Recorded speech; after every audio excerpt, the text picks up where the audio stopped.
30% di Undang-Undang HKPD. Mari kita bahas. Like, subscribe, share dan komen agar channel ini berkembang. Pernah pusing nggak ngatur anggaran bulanan? Mikirin berapa buat kebutuhan, berapa buat, jajan?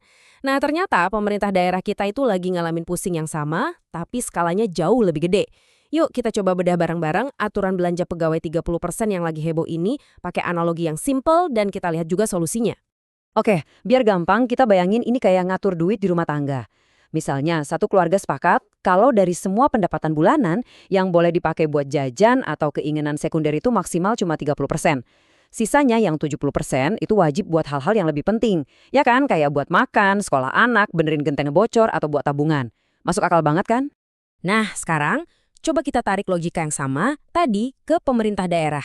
Di sini, rumah tangganya itu adalah pemerintah daerah atau Pemda. Terus pendapatan totalnya itu adalah APBD. Dan uang jajannya, nah itu dia yang disebut belanja pegawai. Jadi, inti masalahnya itu ada di aturan ini yang dasarnya dari Undang-Undang Nomor 1 Tahun 2022. Filosofinya itu sebetulnya mulia banget, supaya mayoritas duit rakyat, yaitu yang 70% tadi, benar-benar dipakai buat hal yang langsung dirasain masyarakat. Entah itu bangun jalan, perbaiki sekolah, layanan kesehatan, pokoknya bukan cuma habis buat bayar gaji dan tunjangan aparaturnya aja. Tapi, ini dia nih yang bikin heboh. Faktanya, sekarang ini ada lebih dari 300 daerah di seluruh Indonesia yang porsi belanja pegawainya itu udah ngelewatin batas 30%. Wow, itu angka yang gede banget. Dan jelas, ini bikin banyak pihak jadi cemas. Gara-gara ini muncullah isu-isu yang bikin resah, bahkan sampai ada berita soal potensi PHK massal buat teman-teman P3K. Beberapa kepala daerah seolah-olah pakai aturan 30% ini buat jadi alasan, entah itu untuk nggak memperpanjang kontrak atau bahkan memberhentikan mereka. Jelas ini kabar yang bikin was-was ya. Eits, tapi tunggu dulu. Sebelum kita ikutan panik, ada satu informasi penting banget yang bisa mengubah cara kita melihat masalah ini. Coba kita lihat di slide berikutnya. Nah, ini dia kuncinya. Ada lini masa atau timeline. Menteri Dalam Negeri udah ngasih klarifikasi yang super penting. Ada masa transisi selama 5 tahun penuh. Artinya apa? Artinya, kalau ada daerah yang belanja pegawainya di atas 30% sebelum tanggal 1 Januari 2027, itu belum dianggap melanggar hukum. Jadi masih ada waktu buat berbenah. Nah, ini ngejelasin banget isu sebenarnya. Ini tuh bukan krisis yang harus bikin ada PHK sekarang juga. Sama sekali bukan. Ini lebih ke tantangan yang udah ada tanggal mainnya.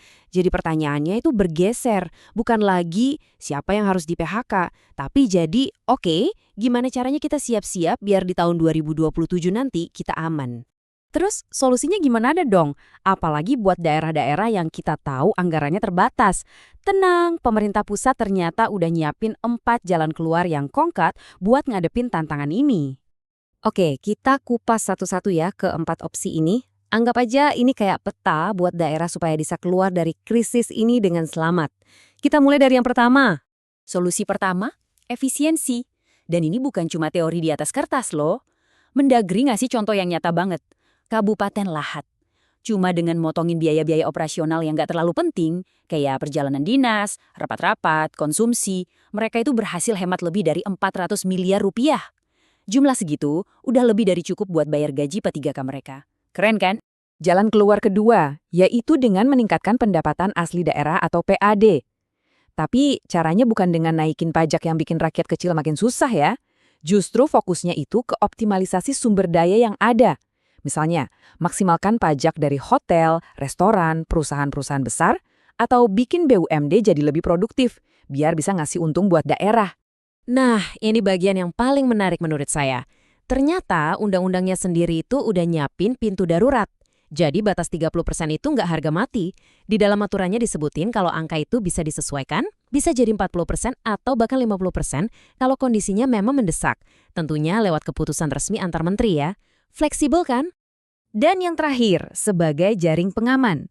Kalau katakanlah 3 cara tadi udah dicoba semua dan masih belum cukup juga, daerah masih punya opsi buat minta bantuan ke pemerintah pusat. Harapannya pemerintah pusat lewat APBN bisa turun tangan buat bantu bayar gaji P3K, khususnya di daerah-daerah yang anggarannya paling cekak. Jadi penting banget buat kita sadar kalau aturan 30% ini tuh nggak ujuk-ujuk muncul sendiri. Ini adalah satu kepingan puzzle dari sebuah gambar yang jauh lebih besar, yaitu reformasi total sistem aparatur sipil negara kita. Sambil aturan anggaran ini berjalan, pemerintah juga lagi ngerjain hal-hal penting lain. Misalnya lagi finalisasi skema pensiun buat P3K, biar masa tuanya terjamin. Terus, pusat juga bakal punya wewenang buat mindahin ASN ke daerah yang butuh, biar merata. Intinya, ada upaya besar buat menghapus diskriminasi hak antara PNS dan P3K. Ini sinyal bagus. Nah, semua ini akhirnya ninggalin kita sama satu pertanyaan besar. Gimana caranya kita nemuin jalan tengahnya? Di satu sisi, kita butuh banget disiplin anggaran biar pembangunan buat rakyat bisa jalan terus. Tapi di sisi lain, kita juga punya kewajiban buat mastiin kesejahteraan orang-orang yang kerja di garda terdepan pelayanan publik. Jadi pertanyaannya, bisakah keduanya berjalan beriringan?